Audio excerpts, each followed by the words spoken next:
March 10, 1944, Mid-Atlantic, 900 miles from the nearest land. Captain Lieutenant Hans Joachim Hess stands in the conning tower of U-boat UMNS 515, scanning the horizon through his binoculars. The ocean is empty, gray water, gray sky, nothing but convoy on SMNS 29 about 8 miles ahead, exactly where it's supposed to be. Hess has been hunting convoys for 2 years. He knows the pattern.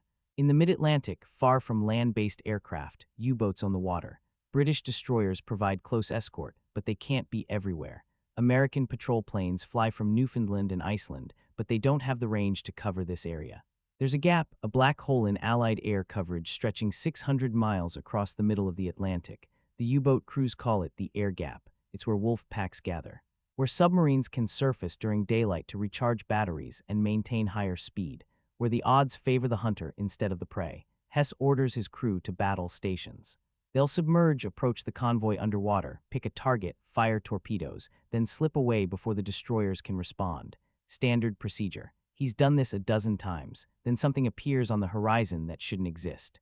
A ship with a flat top, an aircraft carrier, in the middle of the Atlantic, 900 miles from the nearest air base. While Hess is trying to understand what he's looking at, an aircraft launches from the small carrier's deck. A TBF Avenger torpedo bomber. It climbs, turns, and heads directly toward UMNS 515's position. The crew scrambles below. The conning tower hatch slams shut. UMNS 515 drops beneath the surface as the Avenger roars overhead. Depth charges splash into the water. The submarine shakes from near misses. More aircraft appear. The attack continues for 2 hours. UMNS 515 survives, but barely, and Hess understands that everything has changed. The air gap isn't a gap anymore. The Americans have brought aircraft carriers to the middle of the Atlantic. Small carriers, cheap carriers.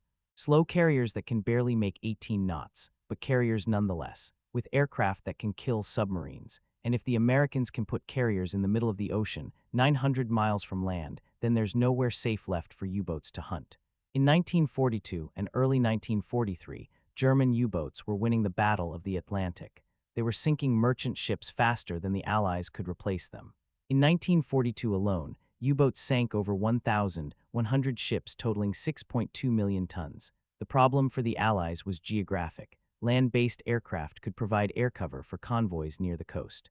British Coastal Command flew patrols from England and Iceland. American aircraft operated from Newfoundland. These patrols forced U-boats to stay submerged, which drastically reduced their effectiveness.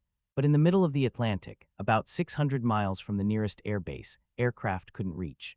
The range simply wasn't there. Even long-range patrol aircraft like the B-24 Liberator could only stay on station for a few hours at mid-Atlantic distances before needing to return to base.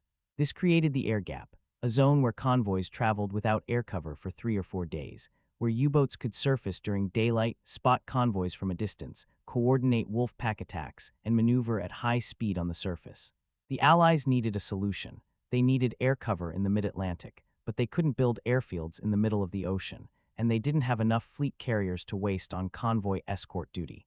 Fleet carriers like USS Enterprise or HMS Illustrious were needed for offensive operations in the Pacific and Mediterranean, so America built something different, something smaller, cheaper, and mass-produced.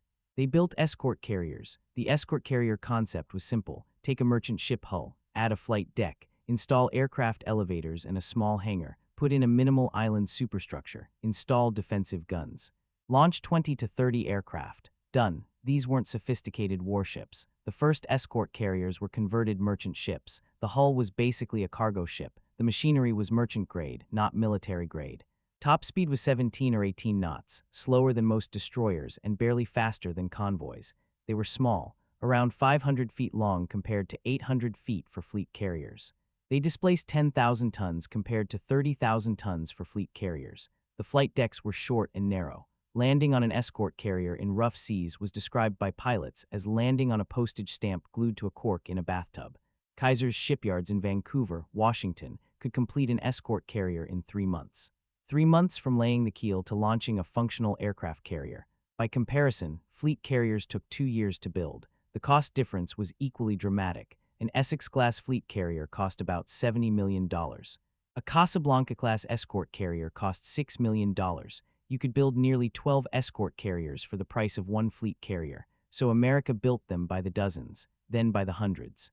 The aircraft these small carriers deployed were just as important as the ships themselves. The tactics were straightforward. Escort carrier aircraft patrolled in sectors around the convoy. When they spotted a U-boat, either on the surface or diving, they attacked immediately. If the submarine was surfaced, depth charges dropped before it could dive. If it was submerging, depth charges dropped where it was likely to be by the time they sank to detonation depth. Even if the attack didn't sink the submarine, it forced the U-boat to stay submerged. And a submerged submarine couldn't track a convoy effectively, couldn't coordinate with other U-boats, couldn't get into attack position. The presence of aircraft changed everything. U-boats that had operated freely in the air gap were suddenly hunted. Captains who'd surfaced during daylight to recharge batteries and increase speed now had to remain submerged for days at a time. The first escort carriers arrived in the Atlantic in late 1942. Initially, U-boat commanders didn't understand what they were seeing. Reports came back to Dernitz's headquarters describing small carriers with convoys. Intelligence officers were skeptical. Fleet carriers didn't escort convoys, and building carriers just for convoy escort seemed wasteful. How many could the Americans possibly build? The answer became clear over the following months. Many.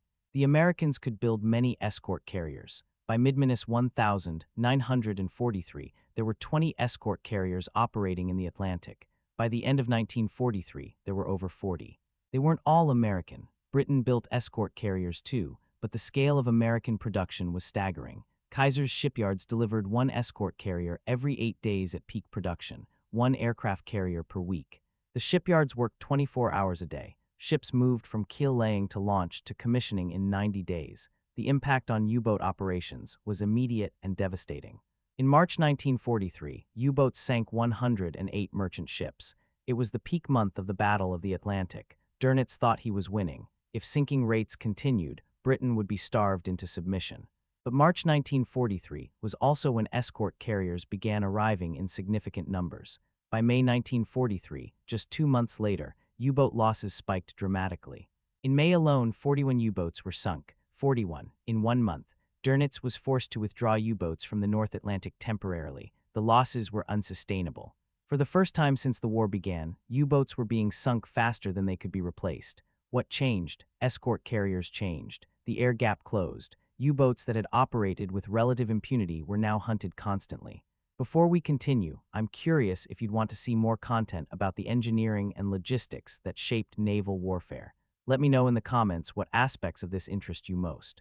And if you're finding value in these detailed breakdowns, hitting like helps the algorithm share these stories with others. The statistics tell the story clearly. From June 1943 to May 1945, escort carriers participated in the sinking of 53 German U-boats. That's 53 confirmed kills directly attributed to escort carrier aircraft or carrier-coordinated attacks. Many more U-boats were damaged, forced to abort missions, or sunk through combined efforts involving escort carrier aircraft. But the real impact wasn't just the kills, it was operational denial. U-boats that survived aircraft attacks still had to operate differently. They stayed submerged longer. They avoided areas with carrier presence. They couldn't concentrate for Wolf-Pack attacks because surface transit was too dangerous. One U-boat commander, interrogated after being captured in 1944, said, "We used to own the Atlantic. Then the small carriers came. After that, we were just trying to survive." The escort carrier program expanded beyond anyone's initial expectations. By the end of the war, the United States had built 122 escort carriers. 122. Britain built another 38. These weren't replacements for fleet carriers. These were additional hulls, ships that existed because industrial capacity allowed them to exist. Escort carriers weren't the only factor. Better radar, more destroyers, improved depth charges, and breaking German naval codes all contributed. But escort carriers provided the critical element, air cover where none had existed before. For German submariners, the appearance of escort carriers represented a fundamental shift they couldn't counter. U-boats were designed to exploit the limitations of surface ships.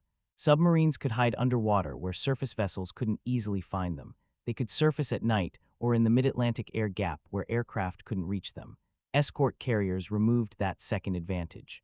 Suddenly, aircraft could reach anywhere a convoy traveled. The air gap closed. U-boats lost their sanctuary. Germany had no counter. They couldn't build their own escort carriers. They didn't have the industrial capacity. The Kriegsmarine had one aircraft carrier under construction, the Graf Zeppelin, which was never completed. Building small carriers by the dozens was beyond Germany's capabilities. They couldn't shoot down enough aircraft to matter. Escort carrier air groups were small, usually 20-30 aircraft, but they were constantly replaced. Shoot down an Avenger and another appears the next day. They couldn't avoid the carriers. Escort carriers went wherever convoys went. If U-boats wanted to attack convoys, they had to operate in areas with carrier presence. The only option was to adapt tactics. U-boats tried attacking at night. Escort carriers responded with night-capable aircraft. U-boats tried staying deeper. Depth charges got more powerful. U-boats tried schnorkels to run diesel engines underwater. Aircraft learned to spot schnorkels.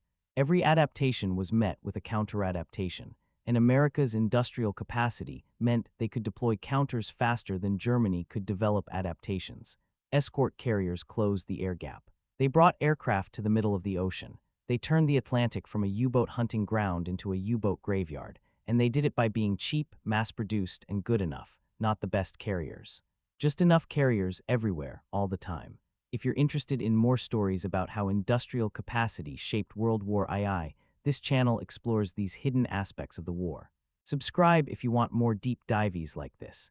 And if this story gave you a new perspective on how the Battle of the Atlantic was won, the like button helps share these stories with others who might find them valuable.